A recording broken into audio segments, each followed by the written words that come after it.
Hi, my name is Stacy Silva-Boutwell. I am the Portuguese American Mom, and we are here at my shop, Stacy Cakes Tea Shop and Cakery in Westport, Massachusetts.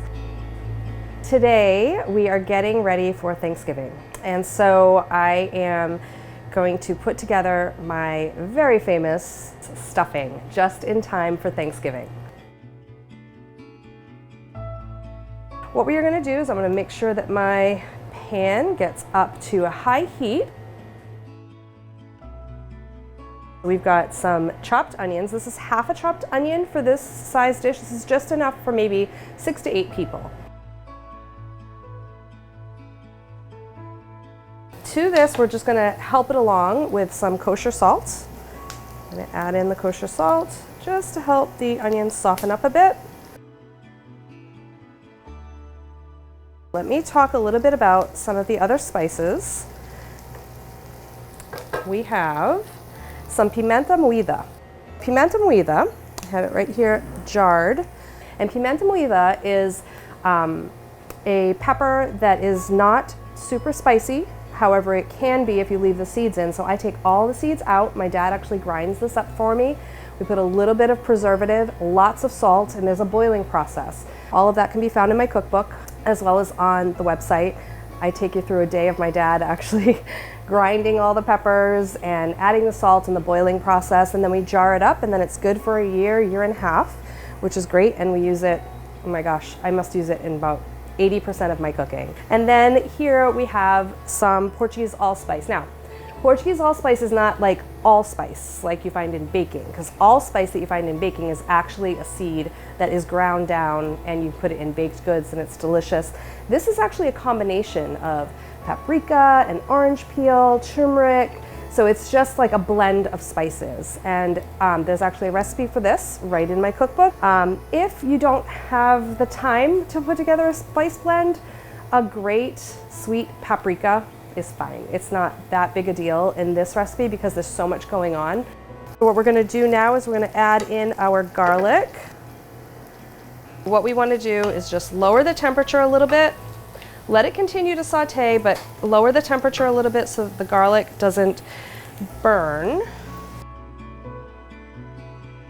We're going to add in the pimenta moída. We're going to add in the allspice. And we are going to add in some chopped parsley. Now the parsley that we're using is not curly parsley. It is flat leaf parsley, which is Italian parsley, some call it, and it's got a lot of flavor. I know a lot of people think that parsley doesn't have much flavor, but this parsley actually does lend a lot of flavor. So we're just going to add in some of that. Okay, we're going to stir this all around, and we're going to lower the flame because we just want that to gently come together. We don't want to burn that garlic. Even though the wet pepper is in there, we still want to be careful of the garlic. And this is going to go through a cooking process in the oven as well. So if the onions aren't completely soft, don't worry about it. If the garlic isn't completely cooked through, that's okay too. So what we've got is a beautiful mixture here. Once you have this beautiful mixture going, the next and probably most important thing, the signature thing that makes Portuguese stuffing really Portuguese, other than this combination of aromatics and spices, is the meat. We today are going to use chorizo. Now, chorizo is a little different than chorizo. Spanish chorizo is, you have like a dry, really super dry one, you've got a fresh one. It's got similar flavors, but this is a little bit less strong, I would say. So it's a little bit milder with the spices. Of course, it's got the paprika, it's got the garlic, it's got a lot of those flavors. This is a Portuguese chorizo link. But what we are going to do is we're not going to use that. We are going to use a ground chorizo. It's the same thing, but it's just ground up, right? If you don't have this available to you, of course you can use like a chorizo. I would go, I think, more for like the drier chorizo if you only have that available, but it's so easy to get online and order this from Michael's Provisions in Fall River, Massachusetts. Or you can get it from Portugalia Marketplace in Fall River. Neither one of them are paying me to say that. It's just where they have really good charisse. And all you need is a half a pound for this recipe for 6 to 8 people. We're just gonna take this and we're gonna let it render down because it does have some fat that is ground right with it. So we're gonna add that in. I'm just gonna turn down the burner to about 3/4 of the way, so about a medium to medium high heat. You wanna just kind of let that slowly simmer down, render down that fat, and we're not gonna drain the fat. We're gonna use it. It's gonna stay in there, but we just want it to be a little more crisp than it is right now, right? An important component in any stuffing recipe, right, is the bread that you use in the recipe. For Portuguese stuffing, we're going to use Portuguese bread, which is called Portuguese pão seco, right? So these individual rolls are called pão seco, and they are kind of, I brought a fresh one to show you. They're kind of really crusty on the outside, but not tough crusty, just enough, right? And then inside you've got this soft, delicious fill. It's kind of on par with an Italian crusty loaf of bread, right? Not a sourdough. You definitely want a yeasted dough for this, not like a super crust, okay? And then, so this is the fresh one. This is not what you use for this recipe. What you want to use is day old, or in this case, week old, and you can kind of see the difference. It's nice and dry. We're gonna chop these up just like that. And I've got about a dozen.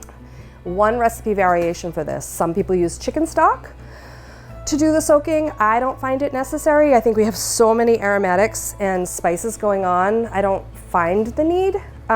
But what I do have is just a whole bunch of water. We're just gonna add in here. And we wanna soak every piece of bread, and we wanna really let it soak in that water. All right. So now is the time, with some clean hands, you want to get in there and really make sure that this bread has soaked in all of this water. So you just press it down. You'll see lots of bubbles coming up.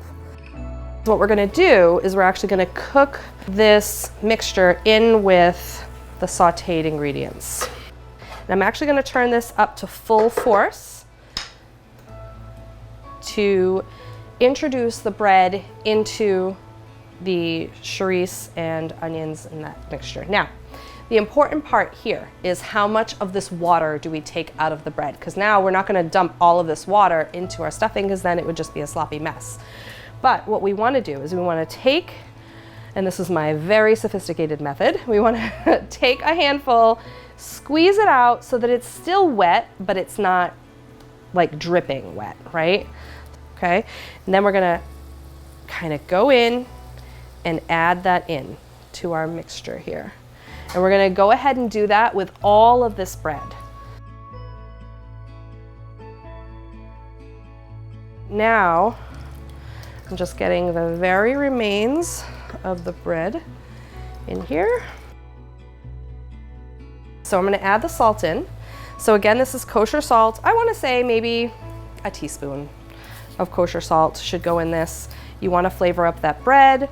You want to make sure that the seasoning goes throughout. So now's a good time to add it in. Wonder how much of a mess I'm making. And the point of this is not really to cook the bread. The bread's already cooked. The charisse is already rendered. The onions are nice and translucent. It's really just to bring this mixture back together, right? We want to make it into one cohesive dish. Okay. Then we're going to shut off the heat, and I'm going to get rid of this water, and then we're going to go return back to this bowl, and I'm going to show you the next step of bringing it together. We also want to let this mixture cool down a bit, because the next thing that we want to do is add some egg. In order for the egg not to cook, we want this to be cooled down a little bit. All right. So the eggs are going to help to bind all of your stuffing together, which is great. So we're just going to take 2 eggs.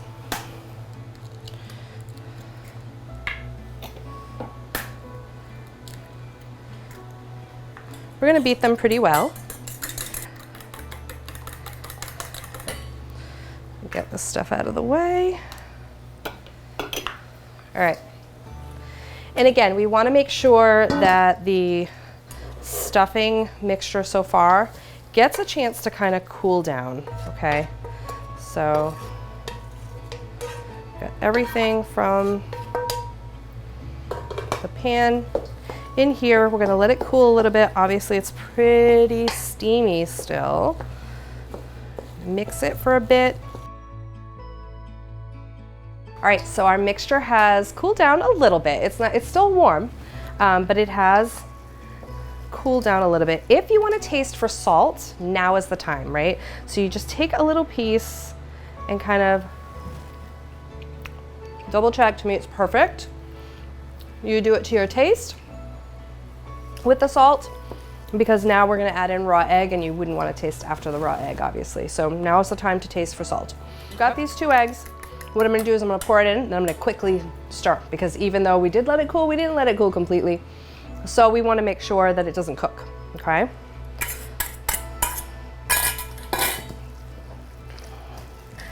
And if you see this now it's really come together, okay? So now we've got stuffing, right?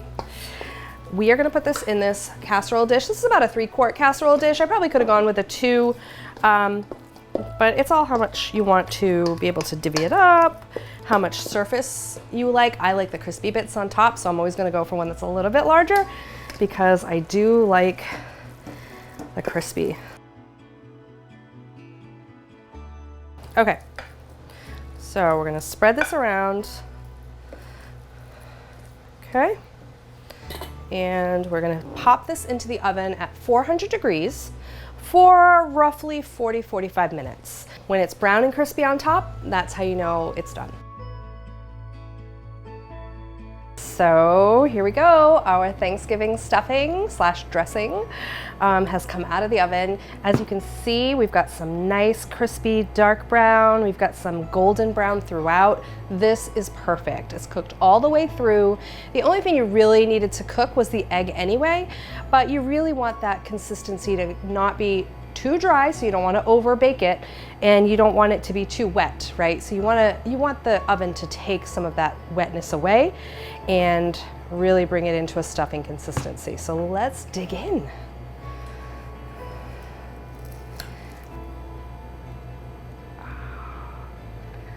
It's perfect.